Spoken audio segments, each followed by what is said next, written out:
18 सितंबर से 22 सितंबर तक लोकसभा और राज्यसभा का विशेष सत्र बुलाया जा रहा है। इस विशेष सत्र पर पूरे देश की निगाहें टिकी हुई है कि आखिर ये विशेष सत्र क्यों बुलाया जा रहा है। इसको लेकर के आज हम चर्चा करेंगे और इस चर्चा में मेरे साथ मेरे सहयोगी राजनीतिक विशेषज्ञ इंद्रपाल चाहर जी है। इंद्रपाल जी, स्वागत है आपका। धन्यवाद नरेश जी। इंद्रपाल जी, देखिए, एक खबर पूरे देश में फैली हुई है जी कि एक विशेष सत्र जो है वो बुलाया जा रहा है, लेकिन इस विशेष सत्र में किसी को नहीं पता है कि क्या होने वाला है, क्या इसके मायने रखे गए हैं।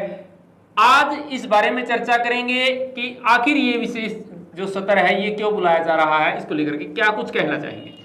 नरेश जी, जो 2024 का लोकसभा चुनाव होना है, बीजेपी जो अपना टारगेट लेकर चल रही है 2024 में हर हाल में बीजेपी का जो लक्ष्य है वो चुनाव जीतकर लगातार तीसरी बार नरेंद्र मोदी को प्रधानमंत्री बनाने का भाजपा का लक्ष्य है जी।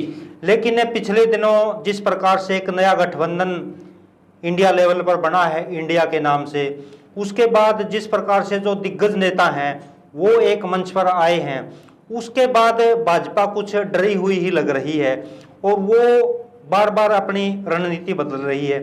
कोई ऐसी कसर नहीं छोड़ना चाहती जो 2024 में भाजपा की सरकार ना बने।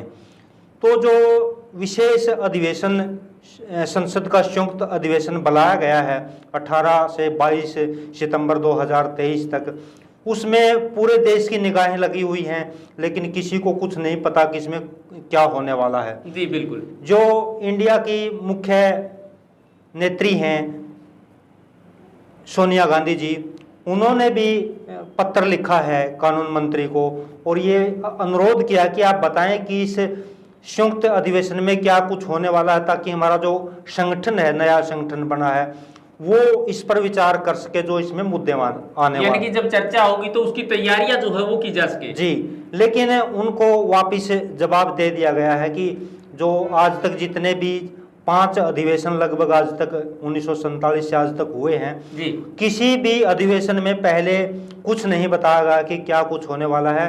प्रत्येक जो अधिवेशन हुआ है उसमें तुरंत ही जो एजेंडा रखा गया है उसी पर चर्चा हुई है और उसी पर जो सब कुछ होने वाला था उसी में ये हुआ है। जिस प्रकार से एक ये सूचना और एक खबर ये भी चल रही है, एक देश एक चुनाव जी, क्या इसी के मद्देनजर ये विशेष सत्र हो सकता है? फिर देखो नरेश जी, पूरे तौर पर तो कुछ नहीं कहा जा सकता कि इसमें क्या होने वाला है, लेकिन जो दो बातें सामने निकल कर आई हैं, जैसा कि आपने कहा, पहला जो मुद्दा है वो हो सकता है एक देश एक चुनाव जी, और जो दूसरा मुद्दा है वो हो सकता है महिलाओं को 33% आरक्षण देना जी। ये दो मुद्दे इसमें हो सकते हैं।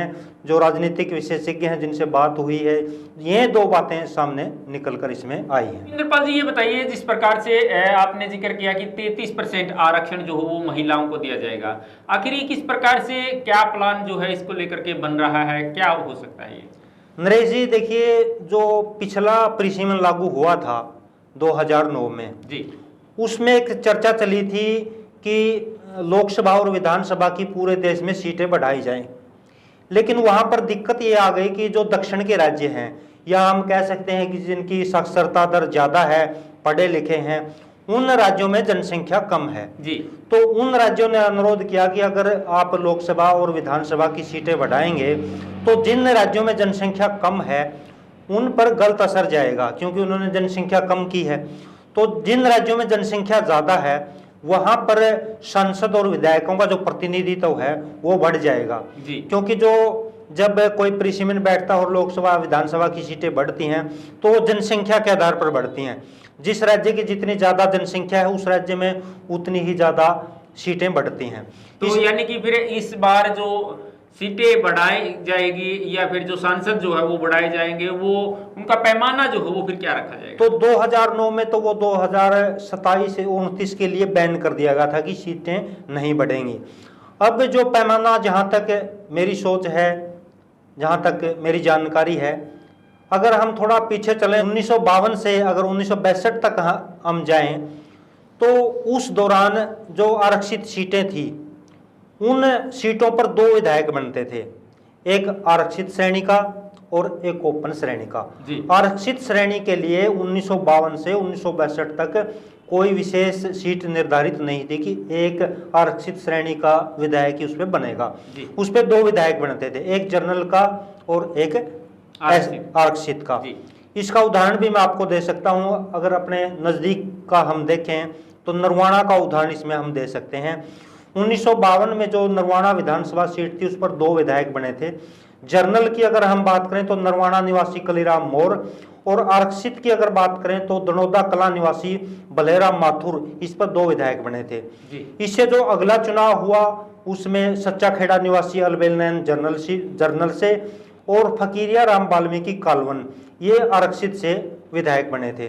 और जो उससे अगला चुनाव हुआ उसमें इंदर सिंह शोकन डुमरखा कला और बलेराम माथुर दनोदा कला, इसमें बने थे।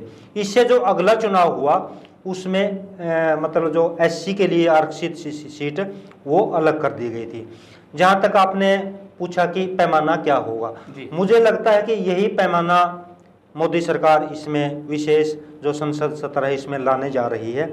जिस प्रकार 2 सीट बनती थी एससी और जनरल, इसी प्रकार जिन लोकसभा सीटों पर 20 लाख से ज्यादा मतदाता हैं वहां पर 2 सांसद बनेंगे, एक पुरुष और एक महिला। यानी एक लोकसभा सीट पर 2 सांसद होंगे। फिर उन सीटों पर 180 सीटों पर जिनके मतदाता 20 लाख से ज्यादा हैं, सभी पर नहीं। इसमें महिलाओं को 33% आरक्षण देने का जो सिस्टम है वो भी पूरा हो जाएगा। और लोकसभा की सीटें नहीं बढ़ेंगी लेकिन लोकसभा के सांसद बढ़ जाएंगे, क्योंकि एक सीट से 180 सीटों पर अगर डबल सांसद हो गए, एक महिला एक पुरुष, तो जो साधारण बहुमत का पैमाना होगा वो 545 प्लस 180, इनका जो आधा हिस्सा होगा वो इसका बहुमत का होगा। यानी कि एक सांसद की सीट पर 2 सांसद हो गए 180 सीटों पर, 180 सीटों पर पूरे भारत में। और जो अदर है उन पर एक ही रहेगी, उन पर एक ही। यानी कि जो काउंटिंग की गई है वो 20 लाख मतदाता जहां है उन पर ही ये लागू होगा, इसके अलावा ये नहीं होगा। जी। और मुझे लगता है कि भाजपा ने पूरा रिसर्च किया होगा, क्योंकि पहले भी हम जिक्र कर चुके हैं 2009 में लोकसभा और विधानसभा की सीटें नहीं बढ़ाई थी। तो इसका सीधा सीधा मतलब है कि मुझे ऐसा लगता है कि जो उत्तर भारत के राज्य हैं, आप हरियाणा ले सकते हैं, पंजाब, और खासकर जो मेन भाजपा का है सिस्टम वो उत्तर प्रदेश जी। तो मुझे लगता है कि जो ज़्यादातर सीटें हैं वो उत्तर भारत के राज्यों में बढ़ेंगी और उत्तर भारत के राज्यों में ही भाजपा का ज़्यादा मतलब भाजपा को ज़्यादा प्रतिनिधित्व मिलने की संभावना है। तो दर्शकों, ये एक ऐसी चर्चा हम आपके बीच में लेकर के आए थे जिसमें एक मुद्दे पर तो हमने बातचीत कर ली है, दूसरा जो है वो 1 नेशन 1 इलेक्शन, एक देश एक चुनाव, काफी चर्चाएं जो है इसकी चल रही है, इस पर भी चर्चा करेंगे। इंद्रपाल जी, ये क्या चल रहा है कि एक देश एक चुनाव, ये कैसे संभव? नरेश जी, जो 2019 का लोकसभा चुनाव था उससे 1 साल पहले केंद्र सरकार ने कमेटी बनाई थी जी। एक देश एक चुनाव पर अपनी रिपोर्ट देने के लिए जी। और उस कमेटी ने जो रिपोर्ट दी थी, मुझे लगता है कि वही रिपोर्ट 2024 के चुनाव से पहले केंद्र सरकार लाने जा रही है। यानी कि दोबारा से फिर वही, इसमें जो कमेटी ने अपनी रिपोर्ट दी थी वो ये दी थी कि एक देश एक चुनाव ये भारत में किसी भी प्रकार से संभव नहीं हो सकता। उस कमेटी ने जो अपनी रिपोर्ट दी थी उसने कहा था कि 5 साल में एक नहीं 2 बार चुनाव होने चाहिए। भारत के जो आधे राज्य हैं उनके चुनाव लोकसभा चुनाव के साथ हो जाएं जी। उसके 30 महीने बाद यानी 2.5 साल बाद जो आधे राज्य बच गए हैं उनके चुनाव हो जाएं। मोटा मोटा अगर हम आपको बताना चाहेंगे कि जो 2024 का चुनाव है, 2024 के बाद जो 15 महीने हैं, 2000 मतलब मई 2024 से आगे जो 15 महीने हैं 2025 तक, उस दौरान जिन राज्यों के चुनाव होने हैं उनके चुनाव लोकसभा के साथ करवा दिए जाएं और जो आगे 2.5 साल हैं उसके बाद जो बाकी शेष राज्य रह गए हैं उनके चुनाव लोकसभा के 2.5 साल के बाद करवाए जाएं। यानी एक 5 साल में एक बार की बजाय 5 साल में 2 बार चुनाव इसमें करवाए जाएं।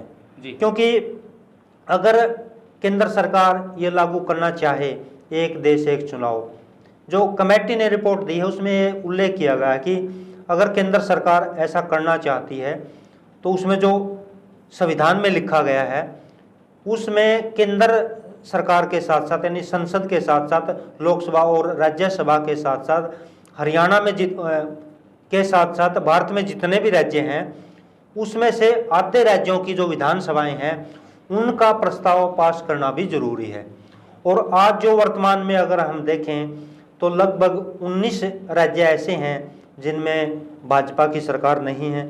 इसमें आप आंध्र प्रदेश, केरल, पंजाब, मिजोरम, मेघालय, तमिलनाडु, तेलंगाना, दिल्ली, उड़ीसा, नागालैंड, छत्तीसगढ़, सिक्किम, झारखंड, पांडिचेरी, हिमाचल प्रदेश, बिहार, पश्चिम बंगाल, राजस्थान और कर्नाटक, ये राज्य हैं, इनमें भाजपा की सरकार नहीं है। तो ये लगता है कि एक देश एक चुनाव है, ये इसलिए लागू नहीं होगा कि आधे से जो ज़्यादा राज्य हैं उनमें भाजपा की सरकार नहीं है। यानी कि एक देश एक चुनाव फिर नहीं होगा। एक देश एक चुनाव नहीं होगा। 5 साल में 2 बार चुनाव का मुझे लगता है कि ये सिस्टम केंद्र सरकार करने जा रही है। तो दर्शकों, एक ये रिपोर्ट हम आपके लिए लेकर के आए थे। इंद्रपाल जी ने इसमें बड़े अच्छे तरीके से एक विश्लेषण दिया है। आपको ये विश्लेषण कैसा लगा है कमेंट के माध्यम से सभ्य शब्दों का इस्तेमाल करके जरूर बताइएगा। इंद्रपाल जी, आज की इस जानकारी को दर्शकों तक पहुंचाने के लिए आपका बहुत बहुत धन्यवाद। धन्यवाद।